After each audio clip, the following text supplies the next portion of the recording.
Ladies and gentlemen, I'm your host, Bangi. Welcome to the Penthouse, episode 23. Hey. A very special episode. We are at a special place with a special guest. We are at the Goody Boy Diner, Michael's Goody Boy Diner to be exact. This business has been operating for over 75 years, 77 to be exact. Shout out to my dog Jacob for letting us come do this. Truly appreciate it, and it's all love. But today,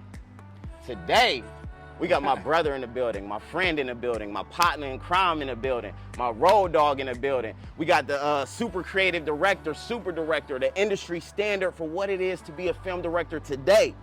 And his name is MACK LAWRENCE. Hey. Mac, what's up, baby? My brother. How you doing, man? Good, man. Good. Good Thank to you, be here. man. Good to be back in the It's city. an honor. I'm surprised to even have people of this stature Yeah. sitting here with me, man. What's up with my brother, man? Nothing much, man. I'm happy to be back. Happy to be home.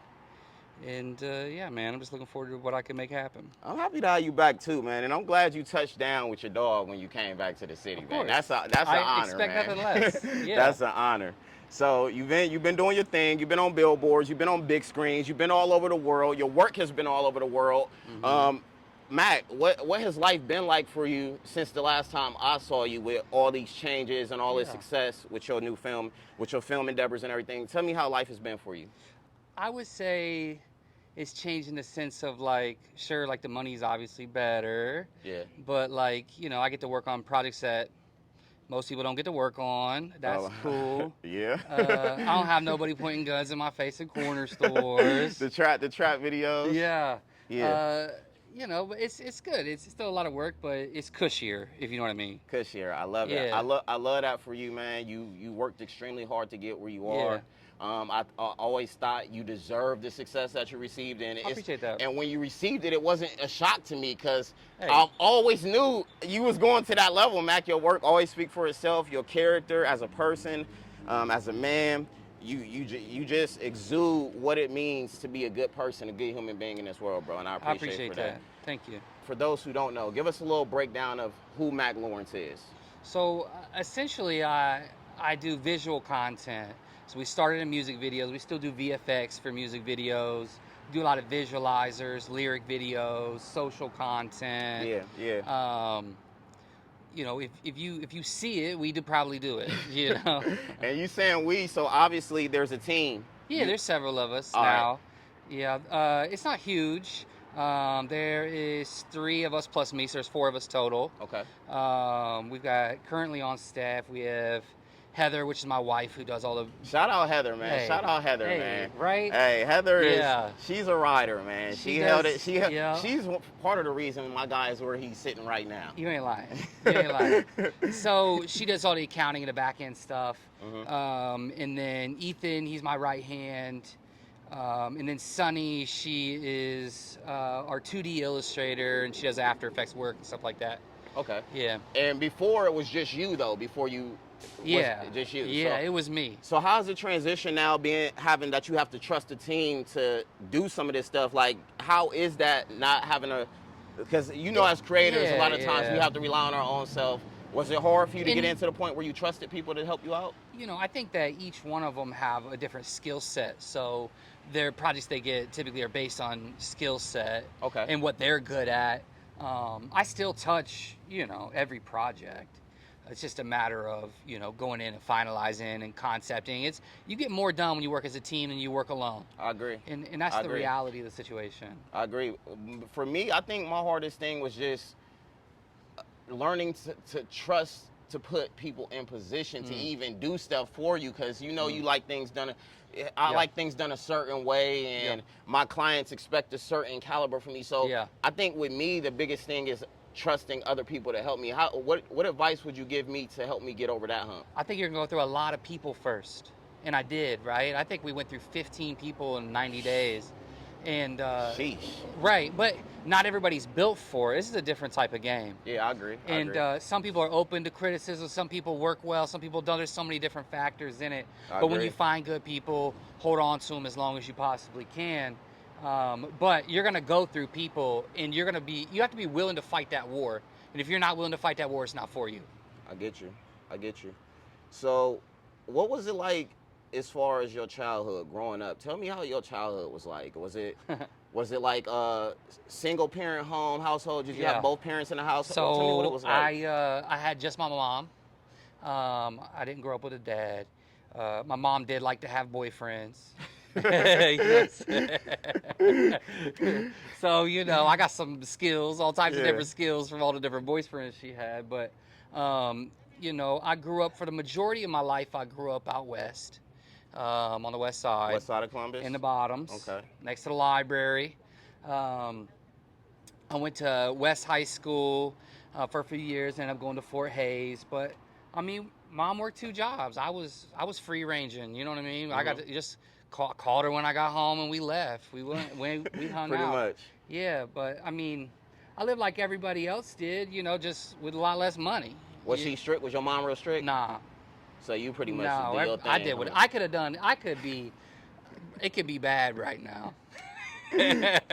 Because I had, you know, I could do whatever I wanted for real. But, you know, like my mom, she, you know, my mom's still alive, so I don't even like saying this, but, you know, my mom did a lot of time when I was a kid.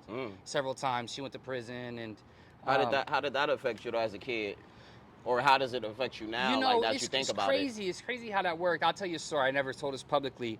I was in 3rd grade, and I was trick-or-treating. Yeah. And I came home to U-Hauls and police cars in my driveway. Okay. And they took the whole house, everything but our rooms, everything inside of it. And, you know, they told me Mom went on a vacation business. You know, I ain't no dummy. But, you know, so they locked her up that night. And my grandfather, who's passed away now, he called me and he was like, look, you got to be a man now. I was in 3rd grade, bro. So I feel like I turned into a man that day for real. And I was like, I had to be focused. I had to worry about me at that time. And I decided I would. It took me a long time to get where I needed to go. But, you know, that moment in my life really hit me like, all right, only you got you. Yeah. And that's what it's going to be. I get it. I love it. I love it. You, of course, you're in the video business now. Has that always been what you done? Because I remember you used to sell, didn't you used to sell cars? Yeah. And you had a rap video. Oh, yeah. You had a rap video. I had a couple little things. Mac was, You'll never find it. So, yeah, I did. I sold cars. I did whatever. I followed the dollar, right? I was a hustler. Hustler, yeah. By nature. Exactly. So I would sell anything. I sell cell phones. I sold cars. You know, I did a little bit of everything. And then, yeah, I did. To answer your question, I did have a little rap video. Was that your idea, though, or was that your boss that you was working for at the time? Like, hey, we need some type of when marketing. I was selling cars? Yeah. You know, I feel like that was your idea, That was Mac. definitely my idea. I feel like I'm pretty good at marketing. Yeah, and I was Mac. like, yo, and to make it clear, what happened was we was selling cars, and I had a little wig on. I had the pinky ring. And y'all got to see it. I'm going to B-roll a little bit of it underneath while we talking about the story. But y'all got to see it. It's too turnt, man. Yeah. Mac was on that type of time. So when did you learn that, all right, selling cars is cool, but I want to be this big director? When did that hit? It didn't. I walked into it. What happened was, I went to Fort Hayes. A lot of my friends were musicians, because it's a music performing arts school, right? And then I had a buddy of mine whose name is Blake. He was a rapper, and he was going to pay somebody, or talking about paying somebody like $400 for a music video. Okay. You know, that was like 3/4 of my check at the time. So yeah, I was a like, lot of money. I was like, what are you talking about? Yeah. He's like, yeah, music video. You know, and I had done a little bit of art at school and stuff. I'd always been good, but I did the commercial art. I never got into video, so I didn't know how to use cameras. I was like, hey, give me a shot. I'm going to do it for free. I'm going to figure out how to do this. So I shot it on an iPhone. And that video still... So your first shoot was actually on an iPhone? Yeah. That goes to show y'all. First 3. Start somewhere. You don't have to have the best equipment. You don't have to have the best lighting. You don't have to have the best experience. Start somewhere. Mac started on the iPhone, and look where he's at. Yeah. If you go to my YouTube page, the first 3 videos were shot on iPhones. And what happened was I didn't know what I was doing, for real. Like all of us when we started. Yeah. And I was trying to make the footage look better. So I was like trying to add some little effects here and there and figure it out. And I got on YouTube and, you know, was just started playing with things and pushing buttons. And that's how I got in the game. And then it happened fast. It really did. Yeah. It really did. Because I quit my job 90 days in. So about 3 so months. my about wife, 3 months. shout out to my wife, she was like, hey, I'm gonna hold it down. You go figure it out. That's love. See, if you're gonna marry or have a girlfriend or anybody around you, it needs to go hand in hand though. Because if she was in the same situation, Mac needs to step up also, like he would have. But y'all need to have that type of balance for each other, like the hard times and the good times. So y'all gotta have that balance for each other. So I love the fact, like I said earlier, that your wife is just such a rider, and when I seen her around and I seen y'all energy together, it just made me believe in love again. Because I've been through some things and my heart is damaged, Mac. And seeing y'all, man, it just makes me believe that it's possible and it's out there. So ladies, if you out there and you looking for love still, I am single. Bangi's on the market. I am single. But yeah, so you 90 days in from shooting, 90 days in from the car, you into shooting videos. You couple iPhone videos out there. Just want to make it look better. You go into the effects. What stage did you hit? When did you hit the stage where you was like, all right, I'm that dude with this now, like on a local level, where you like, I'm that dude. Let me step up my equipment. Let me go get a real camera. Let me start charging these folks. How long was that process after you actually, got started? I had shot one video, then 2 people wanted a video. I did 2 videos, and then 4 people wanted the videos. So it snowballed fast. I would say 6 months in, I was like, yo, I'm doing this for 6 months, and like, every time I open my phone, it's like somebody tag you in this. Somebody says something about you here. People were pretending to know me. It was weird. I was like, I never had that. And was most of your training and schooling? Hey man, how's it going? Was most of your training and schooling via YouTube, or was that some stuff? Everything. Yeah. Everything. Well, so in high school, I was a mixtape cover guy. Okay. And I knew Photoshop. So whenever somebody was putting a project together at school, they was gonna release a song or something, I do the cover in Photoshop. And then I went to the commercial art program at Fort Hayes, and that's where I learned how to do Photoshop and stuff. And then when I started shooting videos, I didn't know nothing about nothing. I couldn't even take pictures for real. Yeah. And YouTube, just figuring it out. YouTube school. That's how I learned. And then you'll run into a position in YouTube where you'll run out of things to learn. And then you're taking all the stuff from this video to this video. You start to put it together. You start connecting dots, and that's when you become great. Yeah. That makes sense. Yeah. That makes sense. What inspires you, Mac? Like, as far as like to wake up in the morning and even create or want to create, what inspires you? It's, to be all the way real, it's hard some days. I'm almost 6 years in, and I get burnt out just like everybody else. But the problem is I got my house and my cars on the line. Like I ain't got nothing else going on but that. So if I don't show up to work, then we don't get paid. But I would say, like, for me, is to see how big I can get it. I've always been driven by that, just to make something out of nothing, and as big as I possibly can. And I love it. So when you hit those slumps, like all of us creators do, when you hit those slumps, there's not like one particular thing you do to get back in it. Is it just purely the bills need to be paid? Is that what just keeps you motivated? When I hit a slump, we're still doing the regular stuff. But I mean, for me, it's seasonally, right? A lot of people are like that. Like around, I would say maybe like beginning of summer, I'm like, oh, I'm burnt out and my busy season's coming. But I try different things. I'll move my office, like stupid stuff, just like everybody else does. I'll take a little trip, go on vacation, try to clear my mind. I'll watch new tutorials, and I'll try to get excited about something. I try to trick myself into loving it again. Basically, sometimes. Yeah, and it's hard. It's tough as creators because we definitely got to stay in a position where we stay adapting and. It's constant. Yeah, and just trying to, like you said, trick our brains into because it's so constant, it's so redundant, but we gotta kind of figure it out on that side. And I try to learn new things for real, like. That's why I'm back out here. Like, for real, like, I'm here to... I seen you you put the post on Facebook. It went crazy. And it went crazy. Crazy. They was like, he's back. He's back. I need a video. He's back. I bought a camera that day. Max said, oh, y'all miss me. Let's go. Y'all miss me. Yeah. Tell me, with you being such an influential part in the culture in Columbus, as far as creating a visual, helping these artists and helping all of us paint our pictures and our visions, tell me what it is with you being on both sides, with you seeing the local and the lower side of it, and also being in the industry, seeing the industry side of it.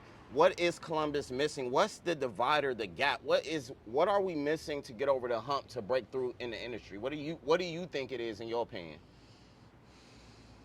You know, Columbus has always been known for a city that's rapping for other rappers. Do you understand what I'm saying?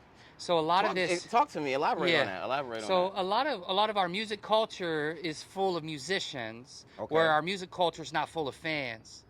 And people nowadays, they feel like they're just gonna make a song, put out a song's hot.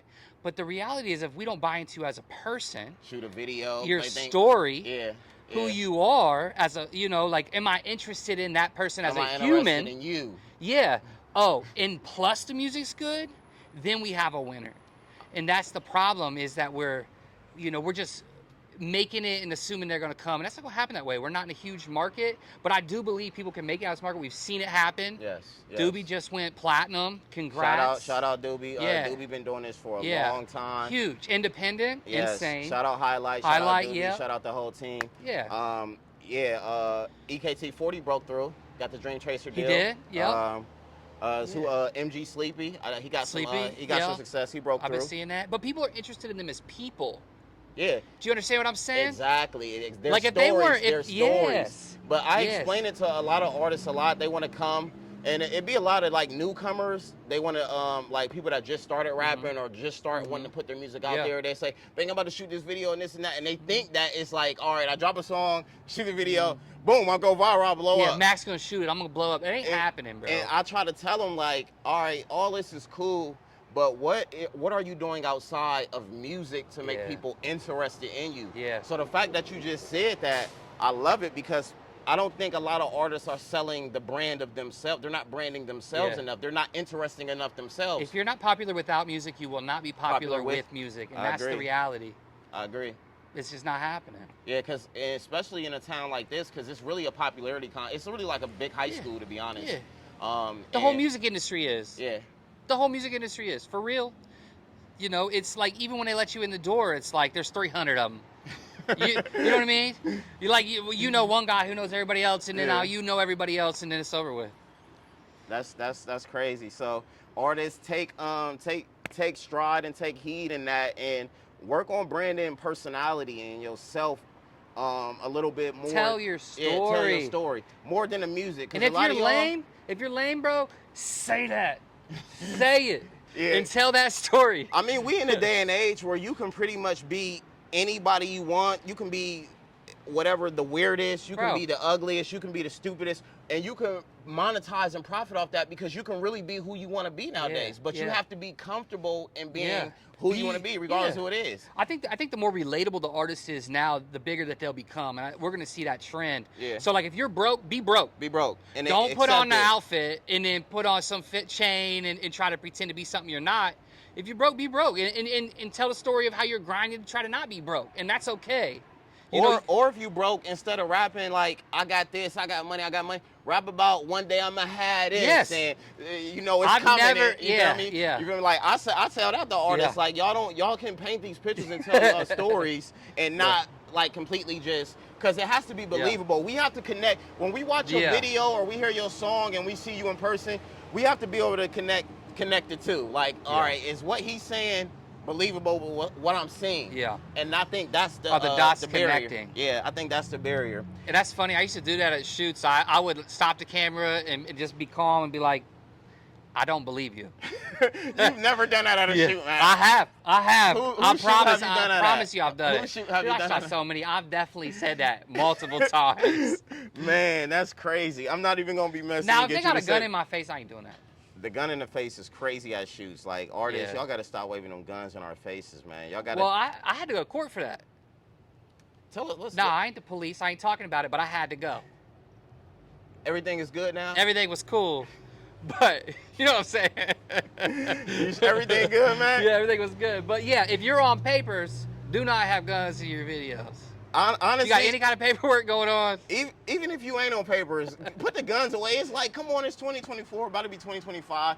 you have to learn how to tell your stories in more creative ways. A lot of y'all songs, just because you say something about a gun or you driving a fast Ferrari with a female, there's other ways to paint that besides actually having a Ferrari and having a gun. Like, you have to get more creative in telling these stories, man. And we know you don't own a Ferrari. Yeah, you know? So, like Mac said, man, whoever you are, just be who you are. Yeah, be comfortable. I love that. Be comfortable. I think real is going to win. Realism. Yeah, and I think that's how I won. Because I was real. It. Like, I went to the shoots. I was a nerdy white dude who liked computer stuff, and it happened to look really good. You were yourself. Yeah, and I didn't pretend.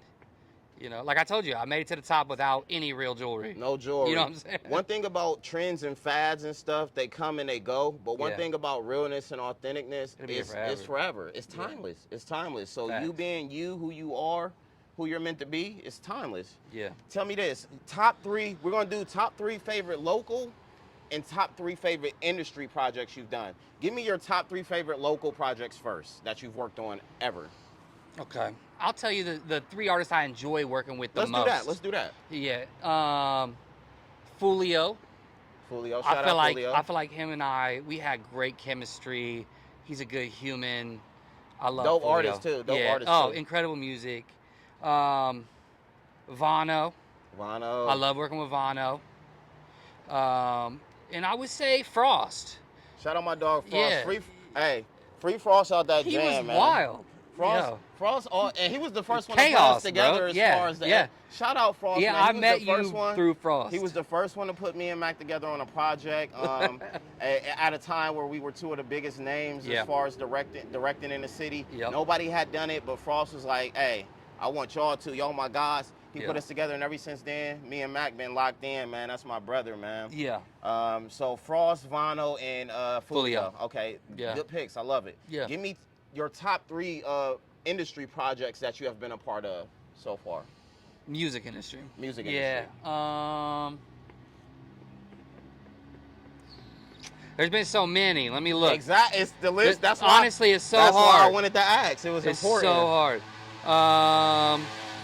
And we sorry for. I'll name several of the ones that. We apologize for the noise too, man. We in downtown. We're in public. We in the public. We on the in the heart of Columbus on High Street, man.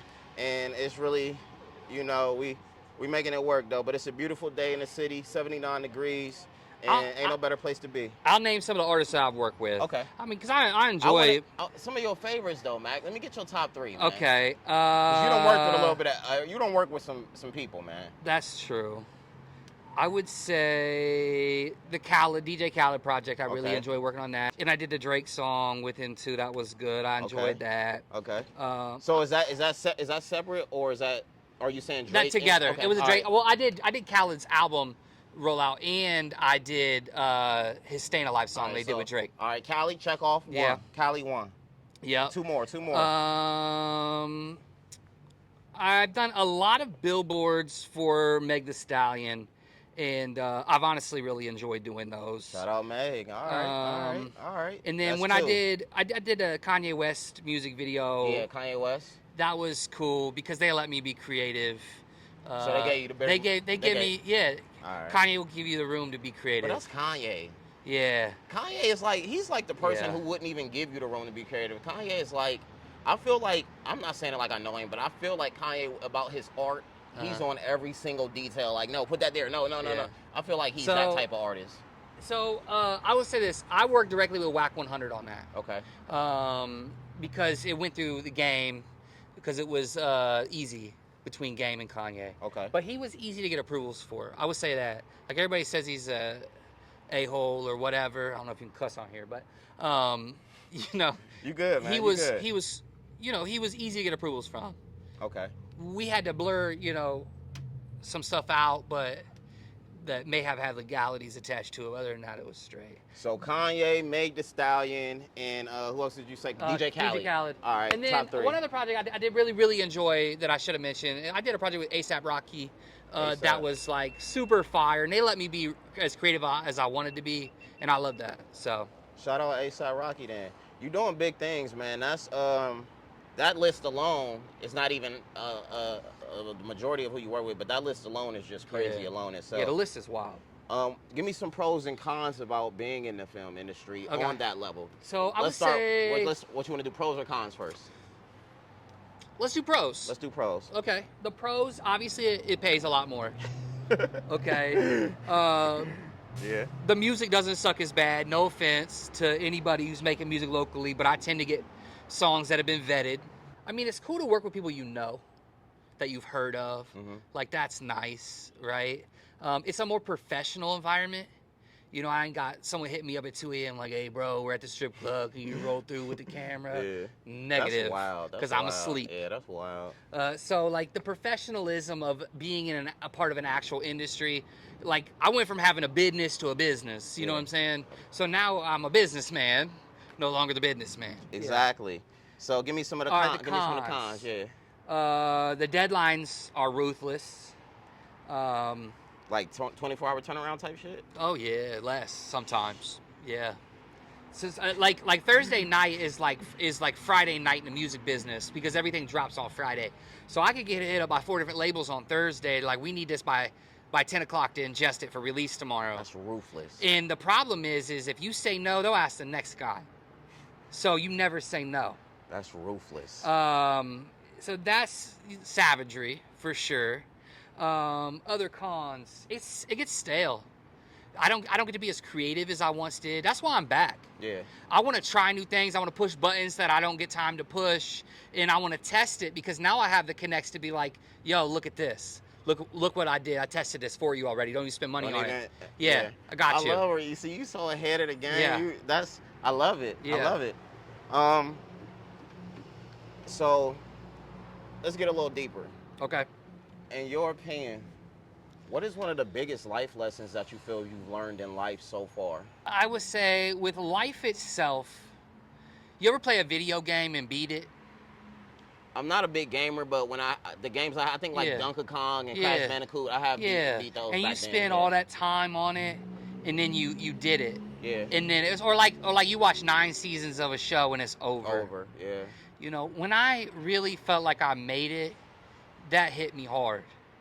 You know what I mean? So that was my only goal in life, was to like really just take this business and make it what I thought it should be. And then I did it. Mm-hmm. And then I didn't really have any goals outside of that. It's just, make it bigger. So for me, like I became real depressed for real. Like I had the money, I had done it, but it was over. Like I felt like there was not as much pushing. Yeah. So like I was almost like sad. Like damn, you know, I did it. Woo. But I enjoyed the journey more than the result, and that's the reality. I really needed to hear that, bro. Yeah. I really needed to hear that. Because I feel like the journey is way more fun. I had way more adventures on the way than to when, you know, you get there and you're just like, all right, I'm at the computer all the time doing all this artwork. Yeah, we're getting paid and life's good and they're big artists, but, you know, it's like interacting with people and like we had a lot of fun. You know, we was doing a lot of stuff. Even locally. I miss shooting locally for real. That's why you back. Obviously you miss it. That's why you back. Yeah, because people locally trust me enough to let me do things outside of the norm. As far as life lessons, I feel like in life, I truly believe we have what we deserve. You know what I mean? Like where we are in our life is because of us. And a lot of people don't take that well because people like to blame things on other things. Yeah. You know, like I wasn't given anything here. Like, you know, you heard part of my story. Like, I'm just like every other poor kid from wherever, you know. Ain't have nothing, couldn't do it. But I feel like if you work and grind and stay focused and intelligently, I see a lot of people run in circles, but intelligently, I feel like you can get where you want to go in life, no matter what that is. I love it. What do you think it takes to make it as a industry director? Not, of course, what it took you is not going to take the average person, but just if you could just write. That's an easy question. Yeah, you have to have something that nobody else has. Now, I had something that people had, but not in our market, and I knew that. So I evaluated the market when I first got in. I watched everybody's videos, and I was like watching the other videos, like outside of the city. Yeah. And I'm like, what do we not have?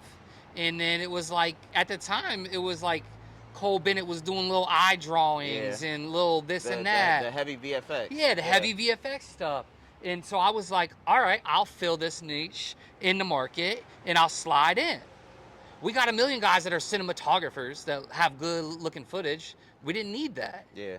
It was boring. That was so crazy how you seen that, like I told you, you so ahead of the game, but how you seen that and how you chose your route and market based on what we already had so much of, because I'm still doing that to this day. It was such a genius move, Mac, because nobody was doing what you were doing, and it was so easy to tell your shit apart from everybody else's, because they know if they seen a certain effect or they seen it, only Mac can do that. Yeah. So I think that's a great point to touch on. In any industry that you're in, find a loophole or something that's a void in that industry, and learn that skill to be able to, you feel me, create market space for yourself. And people did start to, like Shooters. You saw it. Shooters started to do what I was doing. They tried, but the thing. But I would step to the next thing, and I step to the next thing. Exactly. It's the thing about people don't understand, like. And I always tell people when they ask me about VFX and things like that in their videos, I point them to, I send them, hey, Mack Lawrence is your guy if you want something like that. You should do that for real. They'll send me like samples of stuff they want. I'll be like, I can't do this. This ain't even what I do, Mack Lawrence, or I'll refer them to where they need to go, because I always felt like it never was my lane. I know what it takes to be able to do that stuff the right way, not just buying a plug-in pack and slapping a plug-in on it. I mean the right way to do great effects like you do. So I just never had the time span or attention to learn that stuff. So I just stayed in my lane of what I do. So I think that's very important for people to just like you said, find them lanes or find what's missing and break through it that way. What does it take to make it as an artist? We talked a little bit earlier about it, like I'll go back to that. Telling your story. I think that you have to be interesting as a person. You know, I think about an artist that I recently saw go from like no followers to a bunch, and he was presenting himself. He was doing these little skits, and he called himself the broke boyfriend, right? And typically, you wouldn't think about like, oh, this guy's gonna make it, but like he was funny. Bro was broke. He was somebody's boyfriend. He was relatable. He was relatable. Then he dropped a song as fire. But he had already people bought in on him. Bought into the marketing already. Yeah, like I bought into you as a person, Bangi. So if you drop a song, I'm gonna listen because I like who you are. Yeah. I love it. And I try my hardest too, because I feel like that's my superpower. Being able to be me and be comfortable being me no matter who I'm around. You feel me? And I feel like that's one of my superpowers, and I feel like that's how I've been able to sell myself and stay relevant as a brand all these years through adapting, because I done went from rapper to producer to engineer to director. Video man, you done it all. I done tried to sew the fashion stuff. I done tried so many different avenues, and it's like, in this space, I'm just still trying to figure it out. But there's nothing wrong with that, and you're not afraid of failing. I feel like people win by failing. Like, I look for opportunities to fail now because I know I'm that much closer to being better. You know what I'm saying? So I think there's no shame in that. I think people get too caught up in being perfect and whatnot. I'd rather see you do it than not. Yeah. I love it. Man, you got any questions for me, Mac? You got a question for me? What's the city look like right now? I feel like it's been a few years. You want the all right, give me the your honest answer give me the honest answer. Honestly, the city is like a little dry as far as the scene What happened goes. What happened to everybody that was really pushing? I think people just had an awakening of, man, I gotta figure out some different routes to do this. I can't just rely on a music video and dropping a hot song it takes more. So what than are they doing? Because I'm not seeing it. Hopefully at the drawing board, regrouping, getting their brain right. Because I know I took a stint where I was like just away out of the public, but in that space I wasn't doing nothing, Mac. I wasn't feeling creative. I went through a slight depression, and I was trying to get back mentally right, because I'm not the type to I don't even like to be out or around people if my energy ain't right, because I don't like to go put that on people. So I was just trying to get back to a space where I could, you feel me, feel it again. And then when I got the call and you was like, yeah, man, I'm popping back out, like that was more fuel to the fire. Like, all right, this is a sign. It's time to, you feel me, get back out here, get on my shit. But yeah, I go through them slumps too, man. So I don't fault people in the city for going through them slumps, but I just think we at a time where a lot of, especially the older artists, like over 25 and older, they figuring out, hey, this is gonna take some real money to do, some real connections to do, or some real psycho-ness to do. I got to get psycho and just go off the wall. You feel me? You really. So, and then this younger artist breaking through, but the disconnect between the older artists and the younger artists, we didn't do right to help them understand what they need to be doing as far as like bridging the gap. So that's why they all separated and shit. So I just think with guys like you coming back into the presence, coming back into the fold of the city, that it's definitely going to spark this motherfucker back up. There's going to be a wave. It's going to get people back motivated. It's going to get artists back excited. It'll be popular to be a rapper again. Yeah. And I'm back with knowledge. Do you understand what I'm saying? Yeah, of course. Like I was good then, but like I'm back now and I know. I know what I know what's on the other side of the doors. I can guide it, be like, hey, maybe don't spend your money there. Let's spend it here. And it's not all money that people are missing. It's charisma and being interesting, and we can figure all that out. I'm here to help. That's what it is. I'm glad you're back, but I'm glad you just touched on the other side of the doors, because is it really what they say in the music industry, like as far as that weirdness that goes on the other side? Explain weirdness, because I get all kinds of weird stuff, but it might look different than what you're saying.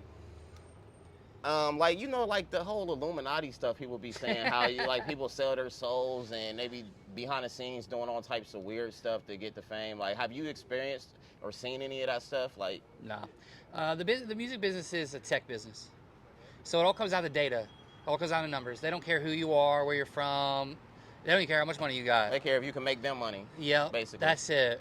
Yeah, that's it. It's a business. It's a business. Now, it is controlled by, you know, the three majors, which are controlled by I think it's the Rockwell family or whatever, who also own the prison systems, you know. So it is, in a sense, I think people, when they can't explain something, they just shoot out the term Illuminati. But yeah, it's ran by people with way more money than us, you know, and they do some stuff that we would think is weird. Yeah. You know, but if I was a billionaire, bro, tax bracket, you know, I might be doing some weird stuff. I don't know. You're right. I get you. But I think that it is weird in the sense that it is gate-kept. There's gatekeepers, and the gatekeepers are everybody in the game for real. So that goes from like directors to label execs to everything, or you mean even just directors are gatekept outside? Yeah, that's what I'm asking. Is it all spaces? Yeah, every level you got to go through a level of gatekeeping. So let's say you want to be a VFX artist only, you got to get a director to buy into you as a VFX artist.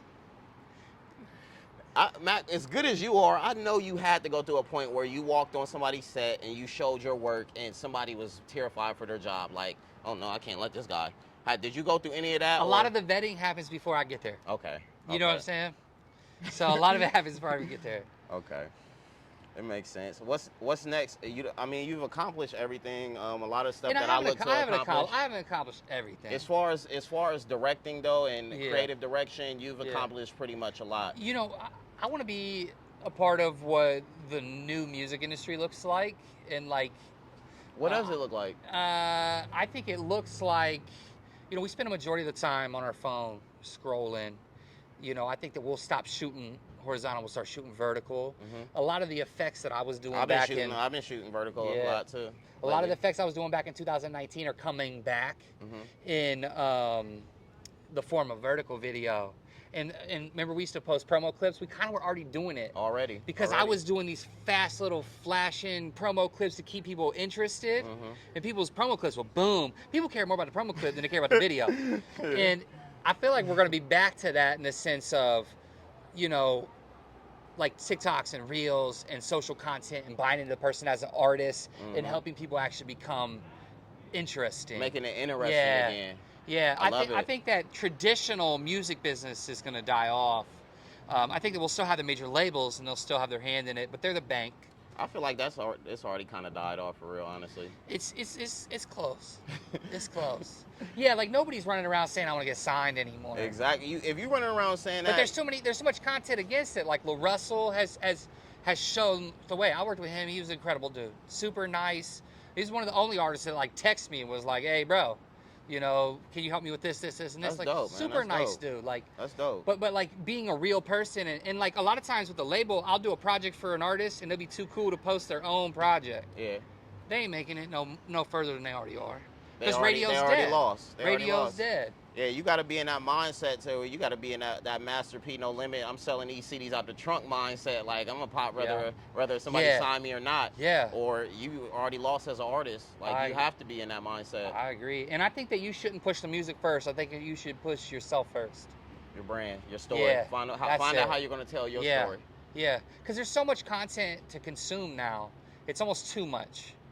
You know, there's almost too many new artists. I see a new artist every single day. I'm like, oh, bro's fire, but I ain't got time to listen to you. I agree. All right, so that's pretty much all I got for right now. I'm pretty sure that I think of some more stuff and some more stuff will come up, but yeah, people got questions. Yeah. We'll do a part 2. But let people know where they can follow you and find you at, Mac, so they can check out your work. MacLawrence.com. At Mack Lawrence Studio on all platforms. Mack Lawrence Films on YouTube. All my original videos are on there. I think the last video I posted was about 2 years ago, and you'll start seeing them pop up again. Yeah, please let them pop up again, man. They will. They're here. I'm glad to have you back, Mac, brother. Yeah. Welcome back to the game. All right, thank you. Listen, you inspire me so much. You're a super talented, creative, a super good, genuine, humble friend. And you just a good dude, man, a good human being, and I'm proud to call you my brother, proud to call you my friend. Same, bro. Appreciate that. I definitely appreciate your time, man. So, without further ado, episode 23 of the Penthouse. Shout out Michael's Goody Boy. Yeah. My dog Jacob for letting us go ahead and shoot here. We definitely appreciate it. We in the heart of the city right now. Yeah. We know we had to make it something special for Mac for his back to the city welcome. But other than that, shout out my dog Pretty behind the camera. Shout out my dog L3, and we out of here. Peace.